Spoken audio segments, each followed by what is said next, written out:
안녕하세요. 3월 29일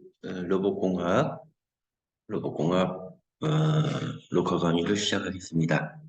자, 화면 공유하겠습니다.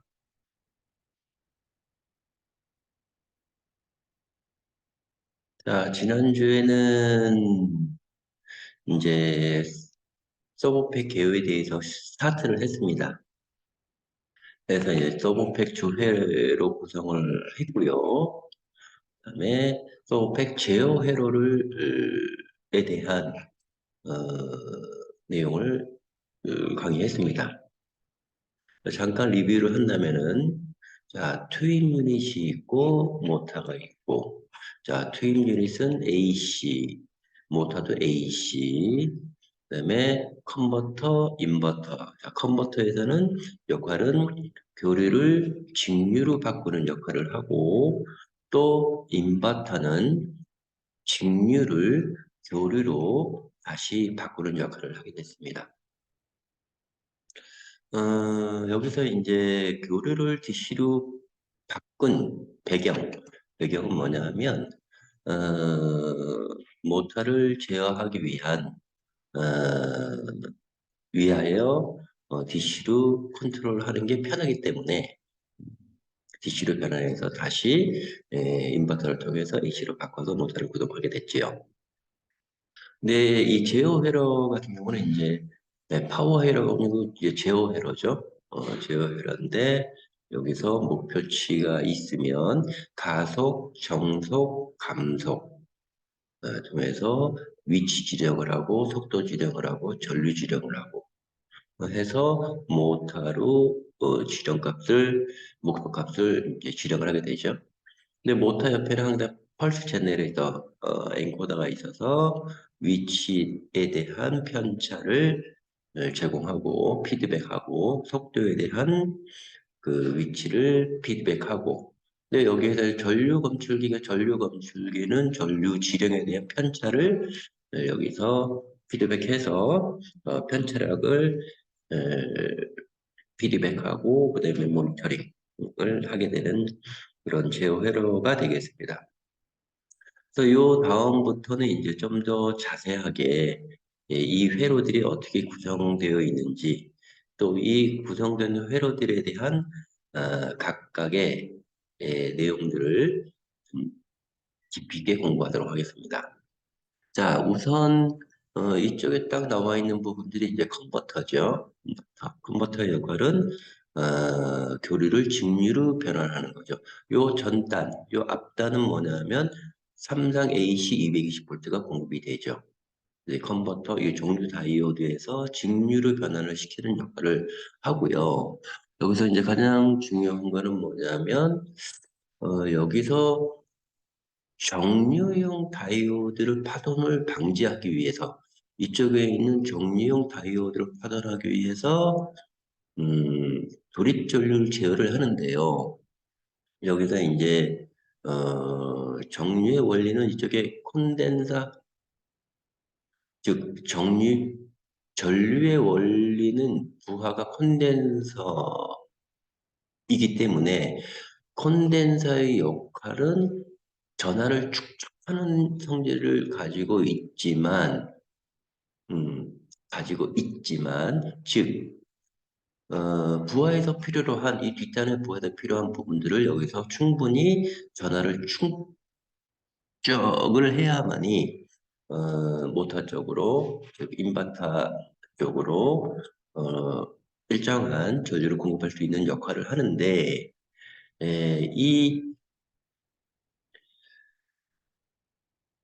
전압이 인가된 순간에는 콘덴서를 충전을 하기 위해서, 전하를 축적하기 위해서 이쪽에는 음, 돌입 전류가 필요하게 됩니다. 그러니까 돌입 전류는 큰 돌입 전류가 필요로 하게 되지요. 그래서 이 돌입 전류에 대한 이 정류용 다이오드가 어,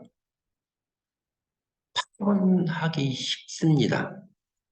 그래서 이 정류 다이오드하고 이 콘덴서 사이에 요 저항, 불입 전류 제한 저항을 직렬로 접속했습니다. 즉, 여기에 많은 그 전류가 흐르게 되면 파손이 역으로 치고 들어오기 때문에 저항을 연결을 해서 소모를 시켜버립니다. 소모를 시켜 합니다. 그래서 도립 종류 값을 억제하고 어, 그 후는 억제하고 난 다음에는 양단의 전자개폐기로 단락을 시켜서 저항기를 우호시킨 회로 가 되겠습니다. 이거를 이제 도립전류 억제 회로라고 합니다. 음, 여기 이제 억제 저항기, 충전 전류 이렇게 이제 나오는데요. 여기서 평활용 콘덴서라고 하는 건 뭐냐면 이쪽에서 정류를 해서 파가 발생이 되는데 그 파가 평활회로로 만들어주는 역할을 합니다. 요 다음에는 이제 어떤 게 있냐면 조립전류 제어를 하는데 제한 저항 방식이 있고 사이리터 방식이 있습니다.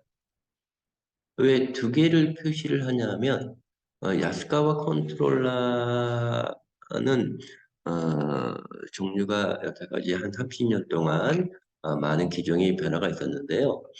요 돌입 전류 제한 저항을 쓰는 컨트롤러의 기종은 XRC, FS100, YRC1000, 그 다음에 NX100. 이 YRC1000이 최신 기종이죠. 하지만 사이리터 방식은 NX100, DX100, DX200용에는 이 사이리터 방식을 채용하고 있습니다.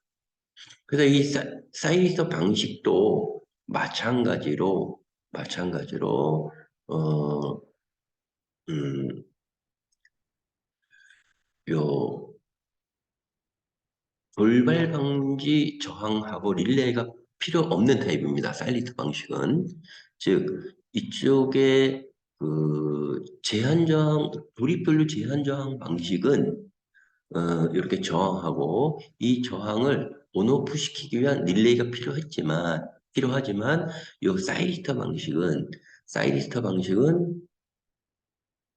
여기 사이리터 방식은 이런 것들이 필요가 없습니다. 그래서 이게 이제 이 사이리터 방식의 장점과 단점이 있고 또 도립전류 제한 방식도 장점과 단점이 있습니다. 음. 이제 여기에 이 도립전류 제어 방식 중에서 제한저항 방식은 장점은 어떠한 전압이라도 충전이 가능하다. 삼상 전압의 입력의 파형 감시가 불료하다. 즉 공급되는 전원의 품질이 다소 불안하더라도 커버를 할 수 있는 역할이 있다는 얘기고요. 이쪽 이 사이리터 방식은 어,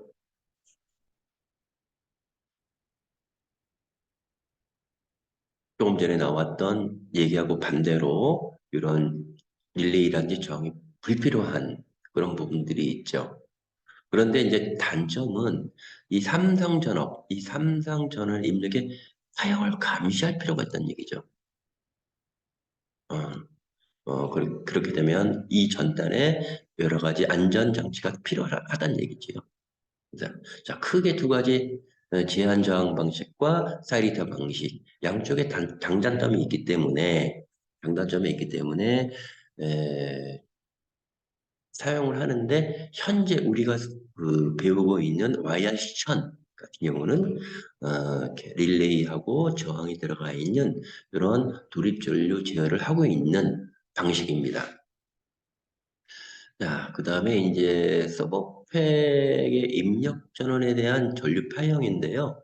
어, 3상 전류, R상, S상, T상 이렇게 되죠. RS, TR, ST.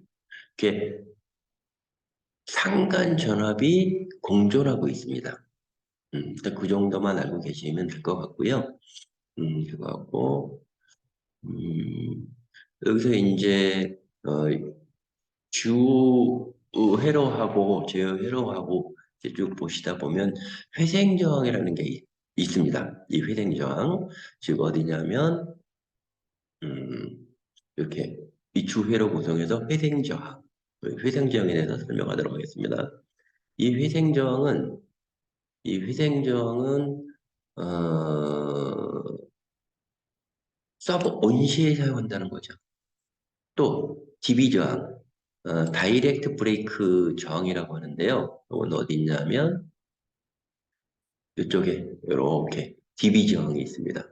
이쪽에 회생 저항, DB 저항 이렇게 두 개가 들어가는데요. 자, 회생 저항은 서브 온 시에 사용하고요. DB 저항, 서브 오프 시에 사용한다는 얘기죠. 이게 가장 핵심에 대한 키워드인데요. 그런데 이 부분에 있어서 여러분들도 좀 중요한 포인트라고 생각하시면 됩니다. 이 역할이 뭐냐? 이 역할이 뭐냐? 회생저항, 즉 서버 온시, 모타를 감속을 한다든지 특히 여러분들이 이해하기 쉬운 그 엘리베이터의 승강시, 하강시, 승강시, 하강시, 승강 올라갈 때는 파워만 공급해주면 모터가 회전을 해서 또 웨이트 바란스가 있죠. 벽돌 같은 게 이렇게 뭉쳐서 있죠. 자, 웨이트 바란스 역할을 해서 어, 모터 회전 주정을 하게 돼서 전류를 공급하면 되는데 문제는 올라갈 때가 아니고 내려올 때입니다. 하강할 때. 이 하강할 때 모터에 전류를 공급을 할 필요가 없거든요. 왜? 하강은 뭐냐? 중력의 영향을 우리가 모든 물체는 중력을 받고 있기 때문에 9.8 메타퍼세컨의 자승을 힘을 받고 있기 때문에 올라갈 때나 내려올 때나 모터하고 연결이 되어 있기 때문에 선으로 그 내려올 때는 역으로 모터가 수력 발전기처럼 이 모터가 발전기로 작동을 하게 됩니다.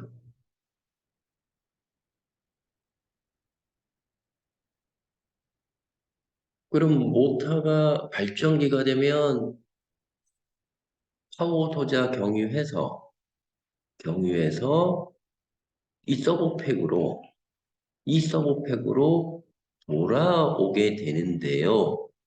즉 전력이 전류가 서버팩으로 돌아오게 되기 때문에 그 뒷단의 콘덴서의 전압이 급격하게 올라가 됩니다.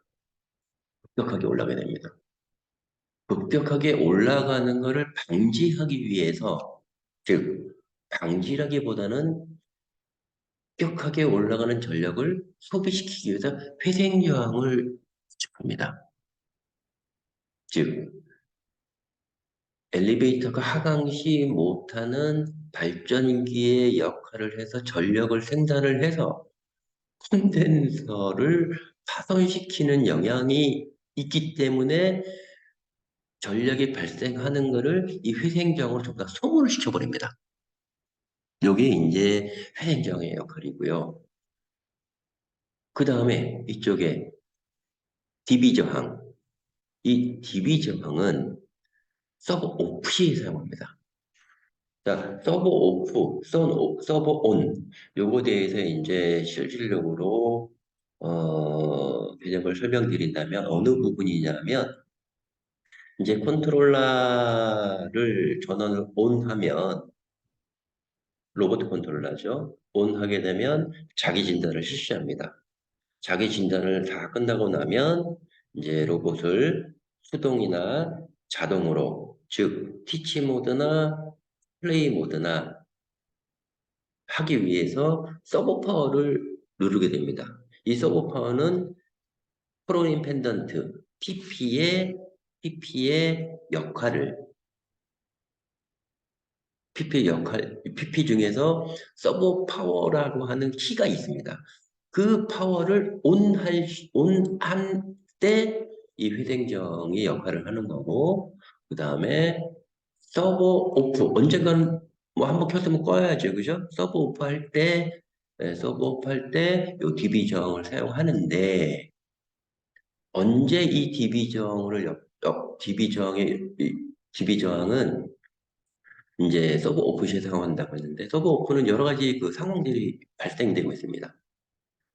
로봇이 플레이백으로 동작을 하고 있는 사이에 위험 상태가 발생이 되면 기상정지를 인위적으로 누를 때가 있고요.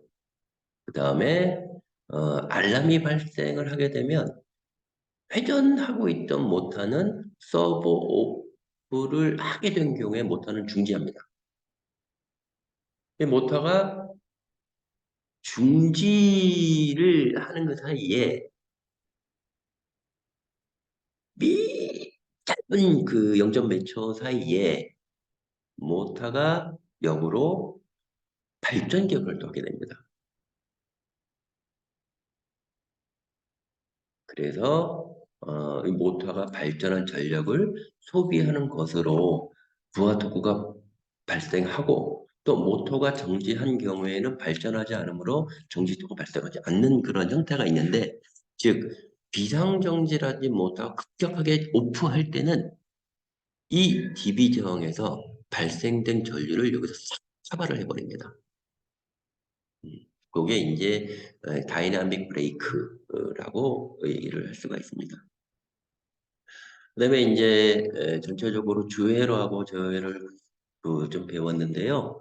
요 다음 내용은 이제 H 서버 모터의 구동입니다.